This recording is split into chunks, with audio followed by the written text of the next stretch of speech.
અને બેન મારે દિશ જાય પણ બાળપણમાં જેના માવતર મરે એને 14 દિશાના વા બધું મરી જાય, પણ જેના જીવનમાં માં ને બાપ શબ્દ ગયો છે એનું જીવન અધૂરું છે. બીજા બધાની સેવા કરવા માટે તો આપણે ખરીદી શકીએ છીએ, વેચાતા લાવી શકીએ છીએ, પણ જેના પેટમાં 9 મહિના સુધી રહી જેમનું ચામડું ચૂસી અને કોઈ મહાપુરુષ બને છે, કોઈ વિભૂતિ બને છે, કોઈ સંત બને છે, કોઈ મહંત બને છે, પણ એ માતા પિતાનું ચામડું ચૂસીને બનનાર અને એ માતા પિતાને ભૂલી જાય છે અથવા તો પછી એ સેવા એના હાથમાં આવતી નથી, તો માનવું કે આપણા નસીબમાં કંઈક કચાશ છે. અને ત્યારે જ કહ્યું છે ને, પ્રથમ સમરું માતા પિતા ગુરુ આપના. માતા પિતા ગુરુ અને પછી પરિબ્રહ્મ નારાયણ પરમાત્મા. માતા અને પિતાનું સ્થાન પહેલું છે. ભગવાને જો આવો મોકો આપને સૌને આપ્યો હોય તો યાદ કરજો, સેવા કરજો. પુનિત મહારાજે કહ્યું છે, ભૂલો ભલે બીજું બધું, મા બાપને ભૂલશો નહીં. અગણિત છે ઉપકાર એના, એ કદી વિસરશો નહીં. બિના થકી કોરા કર્યા, સુકે સુવાર્યા આપને. એ માતા પિતા ગંદકીમાં ઊંઘી તમને સ્વચ્છતામાં સુવાડે છે. ત્યારે કહ્યું છે,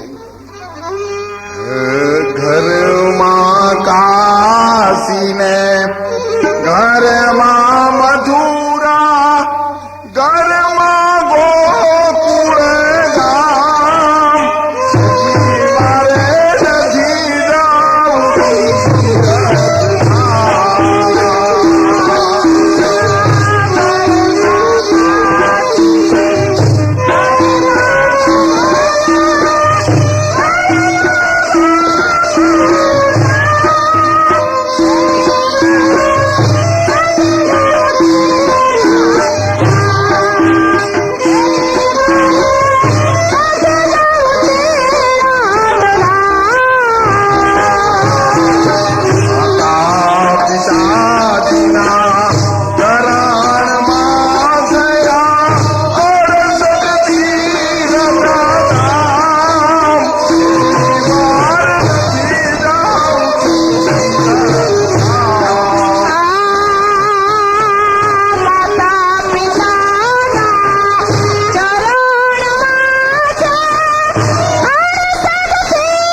નથી નાનપણમાં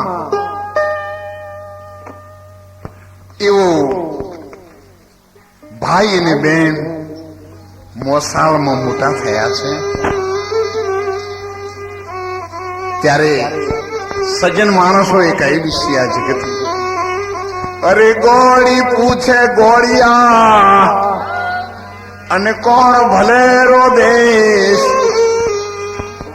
સંપ હોય તો ઘર ભલા, નહીં તો ભલો.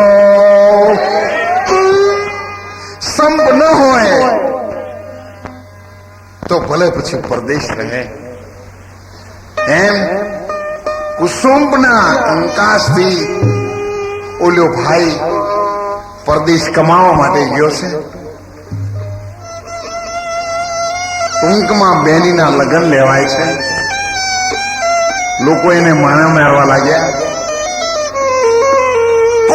પણ બેનને એના ભાઈ માટે જો કોઈ કહે તો ભલે 5 વર્ષમાં એક સાડી ન આપતો હોય, પણ બેનના માથા ઉપર ડુંગર આવીને પડે છે.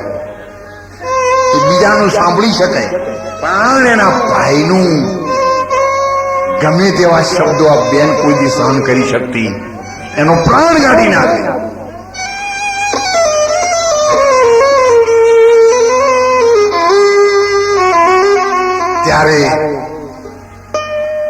અત્યારે તો નથી કહ્યું, ऐसा कलयुग आएगा, अंश चरेगा कच्चा दाना, कौवा मोती. साड़ी આવે તો સાલ્લો ઉઠે અને બેસી બેની આંસુ. એવો બધો સમય આવી રહ્યો છે, આવ્યો છે. પરખ આપણે કરવાની છે. તમે ન બદલાજો. જો તમે બદલા તો પછી તમને બીજું કંઈ કોઈ નહીં કરી શકે. પાંડવો જીવનભર 12 વર્ષ સુધી વનવાસ ભોગ્યો હતો, પણ ભગવાન અને સત્યના માટે એ નહોતા બદલાણા. દુર્યોધનની ટેક તમે જુઓ, નરકમાં પડ્યો. ધર્મરાજાને દયા આવી, મારો વડીલ બંધુ છે, સંત હૃદય છે ને. ભગવાન કૃષ્ણને કહ્યું, પ્રભુ યમરાજાને કહો એ મારા કાકાના દીકરા ભાઈ છે, એમણે રાજ કરેલું છે, એ નરકમાં નહીં રહી શકે. જો આપ મને રજા આપતા હોય તો હું એમને બહાર કાઢવા માટે લેવા માટે જાઉં. ભગવાને કહ્યું, હે રાજા ધર્મ, યમ રાજાનો સિદ્ધાંત છે, બરાબર છે, અને કદાચ તમે કહેશો ને તો પણ દુર્યોધન આવવા માટે તૈયાર નહીં થાય. ના, મને વિશ્વાસ છે એ મારો ભાઈ મારા વચન ઉઠાપણ નહીં કરે.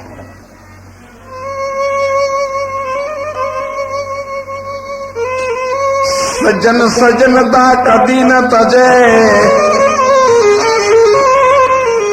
અને દુર્જન તજેન વેર.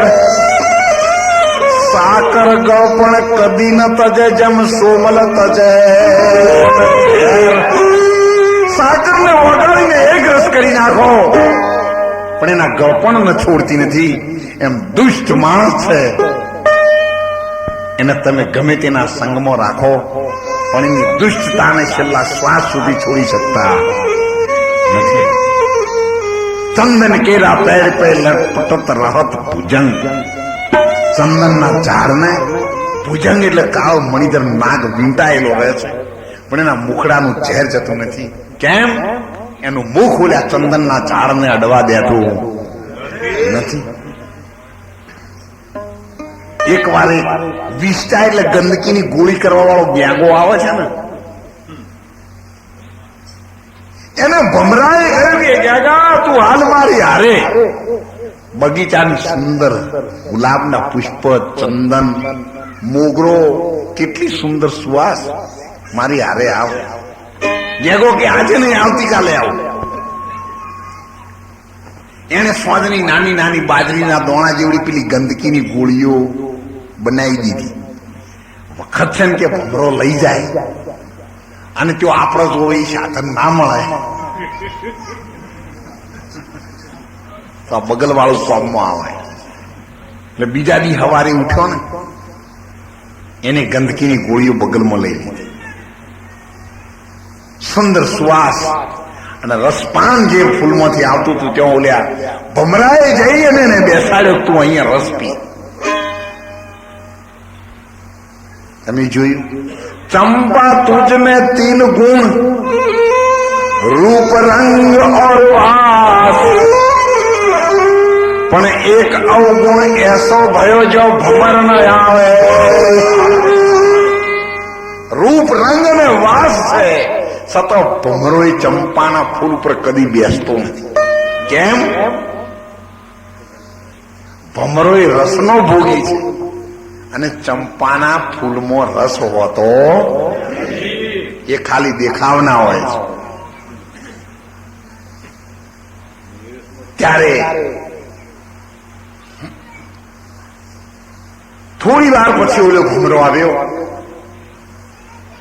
ગેગાને પૂછ્યું કે ભાઈ કેટલી સુંદર મીઠાશ અને સુગંધ. પાણ ગેગેનું મોઢું હતું ની ચોંચ ખડાઈ હતી બગલમાં પેલી ગંદકીની ગોળીઓમાં.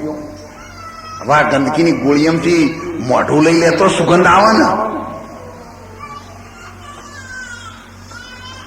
દાસી વહે દરબારમાં અને રાણીઓ સાથે છે પ્રીત, પણ આ દાસીના દાસી પણ ના ગયા, એને ના વળે રાણીઓ વાળી રીત. કદાચ છે ને ગોળના રવામાં કોકરા તમે 2-4 મૂકી દો, 6 મહિના ગોળનો રવો પડ્યો રહે, પણ કોકરા કોઈ દાડો ગળ્યા થતા એ તો એના એ જ રહેશે. કૂતરાની પૂંછડી પર ગમે એટલા પથ્થરો મૂકો ને, પણ 2-4-5 વર્ષથી પથ્થર ઉઠાયેલું એટલે પૂંછડી હતી એની એ જ. ત્યારે ભમરાએ કહ્યું ભાઈ સુગંધ ના આવી? ના ના કેવા, તારી પાસે કંઈક હોવું જોઈએ. અહીંયા નીચે ઉતર. નીચે ઉતારીને જયારે પોંખો ઊંચી કરીને તો વિષ્ટાની ગોળીઓ પડી. મૂરખ, હજુ તો તારા અંતરમાંથી મેલ ગયો નથી. બગીચામાં હું તું ભમરાની સાથે આવ્યો, તને આટલા સમય સુધી બગીચામાં રાખ્યો, પણ તારા અંતરમાં જે કાળા દાગ પડ્યા છે એ જતા નથી. એ તો કોઈ સંતોની કૃપા ઉતરી જાય, કોઈના આશીર્વાદ ઉતરી જાય, કોઈ તોરલ સતી જેવા ભીટકાઈ જાય, ડાકુ જેસો ને તો એના પાપ પર લે જાય. બાકી તો એ બમણા થાય છે, કોઈ દિવસ ઘટતા નથી. એમને સંત ઘટાડી શકે છે. જીવલી ભાઈ અને બેનના પ્રેમને ભિખારી તુજ ભાઈ છે અને પડ્યો રહે પરદેશ. તુજ સારું શું લાવશે ને ખાતો હશે કઈ ઠેસ. એવા મેણાઓની બેનને લોકો લેવા લાગ્યા. બેન દોડી દોડી ગામના કાંતરે જાય છે. મારો ભાઈ છે, એને સમાચાર મળશે ને તો ભલે ભિખારી હોય, એની પાસે કઈ નહીં હોય, પણ દોડી અને આવશે આવશે અને આવશે. એવી એની સુરતા એના ભાઈમાં લાગેલી છે. તમે આ બધા બહેનો આવ્યા છો, તમે પૂછો એવા અંતરની સુરતા તમારા ભાઈમાં તમને લાગે છે? કોઈ દી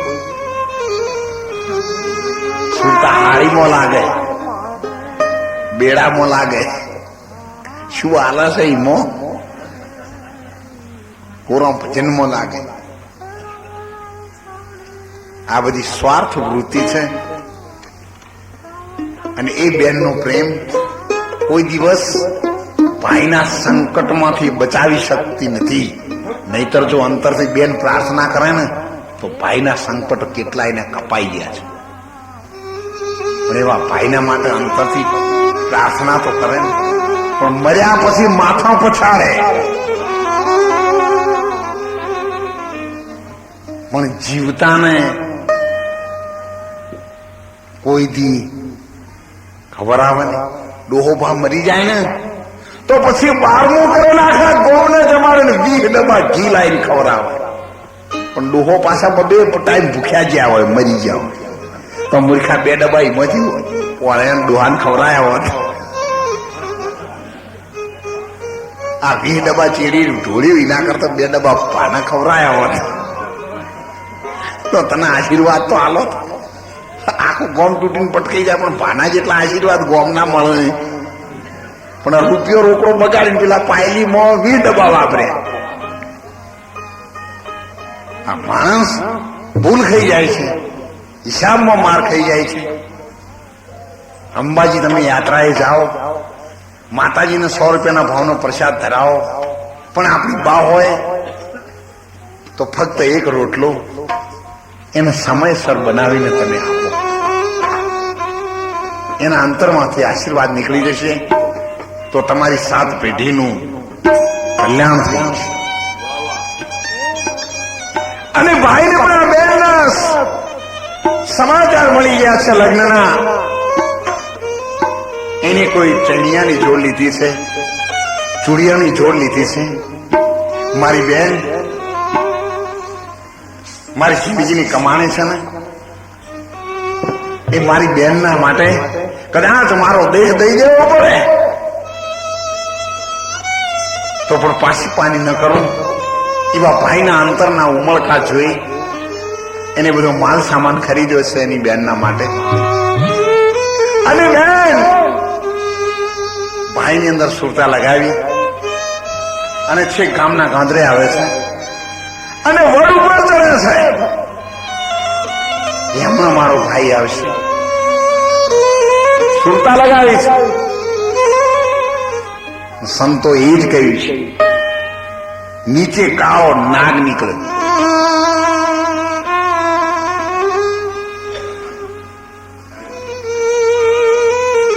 છેક બેનના પગમાં આવ્યો છે. એને ખબર નથી કે ભાઈની રાહ જોવામાં કાળો નાગ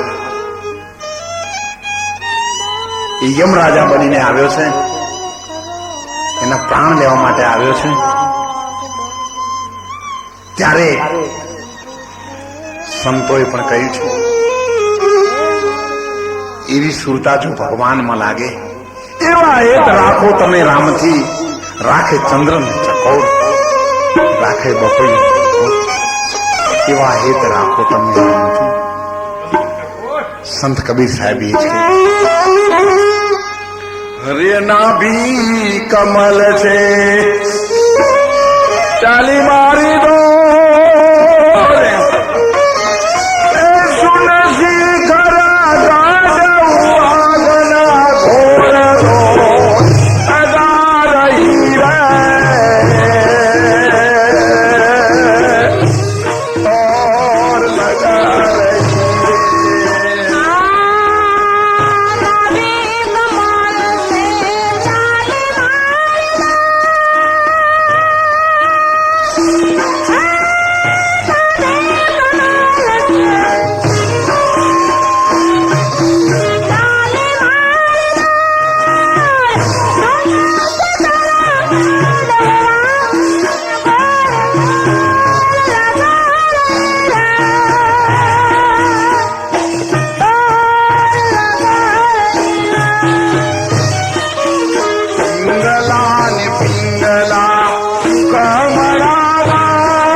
ભજન અંતરમાં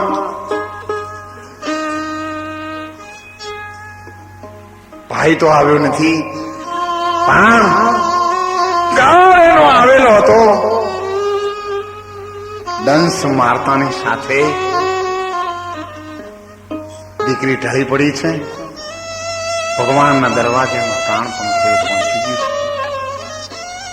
અને કવિઓ અને સજ્જનોએ કહ્યું છે કે એને જયારે સ્મશાન ભૂમિમાં ચિત્તા બળવાની ચાલુ થઈ છે, ત્યારે એનો ભાઈ શણગાર લઈને આવે છે. અને એને ખબર પડે છે કે જે શણગાર લઈને આવ્યો છે એનું પહેરનારું હોય આ જગતમાં અનાજના ભંડાર ભર્યા, ખાવા વાળું કોઈ નથી. લોકો ભૂખે મરી રહ્યા છે, ત્યાં અનાજ કેરો.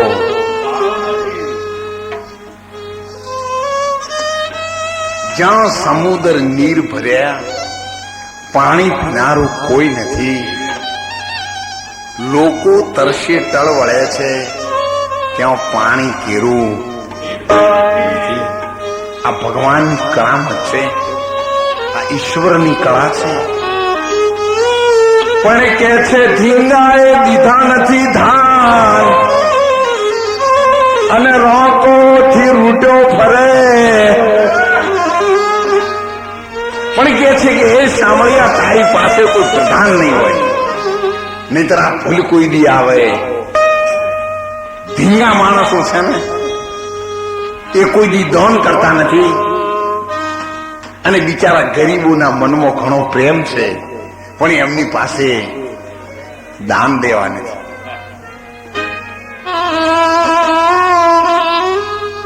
એક ભાઈએ કહ્યું, રાજ દરબારમાં આવીને તરત દાન અને મહા પુણ્ય. રાજાએ પ્રધાનને પૂછ્યું, પ્રધાન એનો અર્થ શું થાય? કે મહારાજ એનો અર્થ એ જ જાણતો, એને જ પૂછો. જે વસ્તુ જ્યાંથી ઉગી છે ને ત્યાં જ એનું મૂળ હોય. એ ઝાડના થડને પકડો એટલે મૂળ જડશે, પણ તમે ડાળો ઉપર જાઓ તો હોય એ પણ ખોઈ નાખો મૂડી. સંત છે ને હંમેશા નીચે જાય, અને જગત છે એ ઉપર જાય. મૂળ તરફ જાય એનું નામ સંત, અને ડાળો તરફ જાય એનું નામ જગત. કોઈ પણ શબ્દ ઉપડે ત્યારે ક્યાંથી ઉપડ્યો છે, કઈ ભૂમિકામાંથી ઉપડ્યો છે, એટલું જો તમને જડી જાય તો જગતમાં કોઈનાથી તમારે વેર ઝેર કે વિખવાદ પેદા ન થાય. પણ વચનની કિંમત ન ઓળખવું પડે. વચન ક્યાંથી આવ્યો છે એ ઓળખવાની જરૂર છે. એક ભજનમાં ગાયકવાડ મહારાજે કહ્યું છે, ભાઈ રે વીરા દેહમાં વતન છે એક દીવો.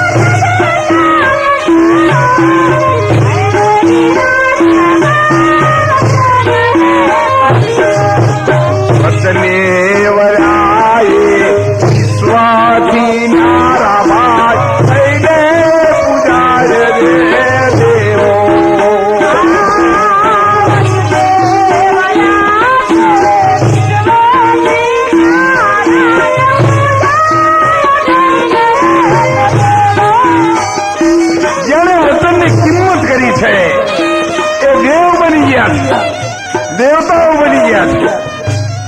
પાંડવોએ વચનની કિંમત કરી 12 વર્ષ સુધી જંગલમાં પડ્યા. મીરાબાઈએ વચનની કિંમત કરી કોના વચનની? કૃષ્ણની સાથે જેની સુરતા લાગી હતી એ વચનની. દુનિયાએ તો મીરાબાઈને એ વચનને કાઢવા માટે લાખ વચન કર્યા હતા, પણ મીરાબાઈએ જે વચન પકડ્યો હતો ને એ હીરો હતો, અને જગતે જે વચન કહ્યા એ બધા કોકરા હતા. એટલે આ કોકરા વાળા વચન આવ્યું ને ત્યારે તમે હીરો ના નાહી દેતા, કોકરીઓ છૂટી તમને નાખી. ત્યારે સંતોએ કહ્યું છે વિરાસત રે ચાલો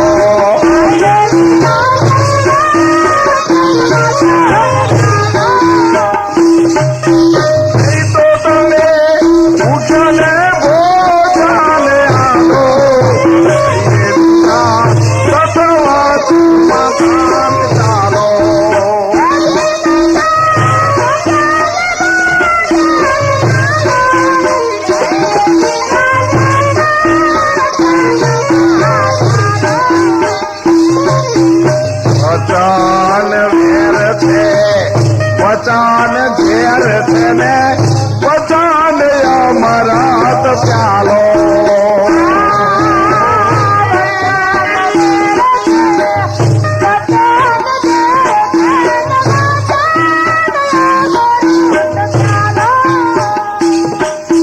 વચને મારો તમે વચન ભીતરો ભાઈ, વચને મારો તમે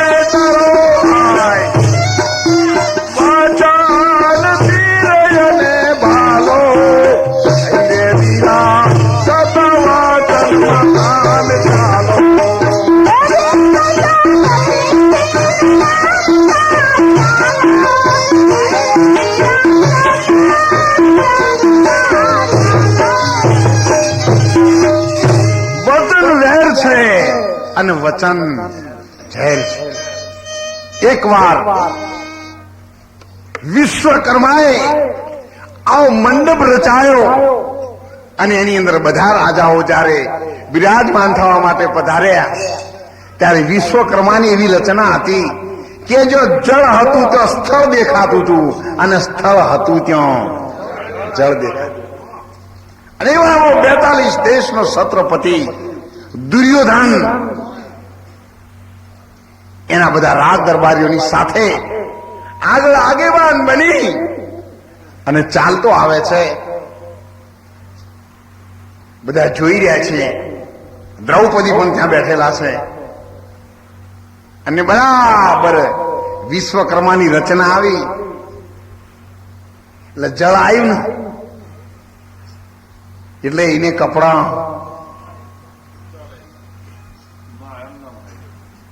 સીધો હેડે ગયો, પલડ્યો.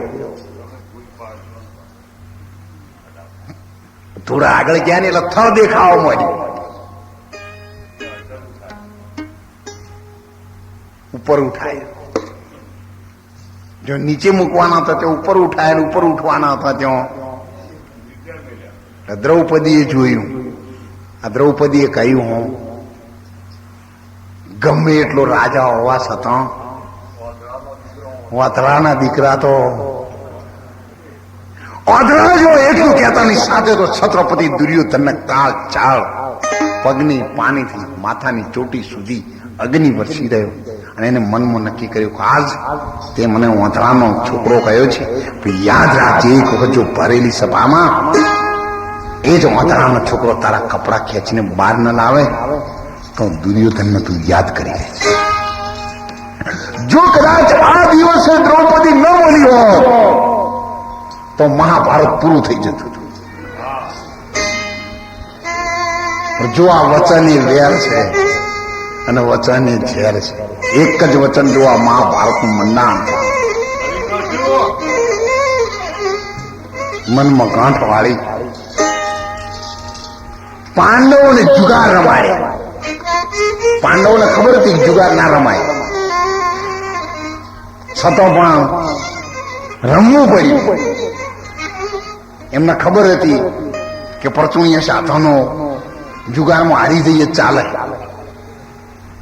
પણ આપણા જેવા મહામાણસોએ ભાઈ રન તો જુગારમાં ના મેલો ભાઈ પણ મૂક્યા અને મોમાં શકુની અંદર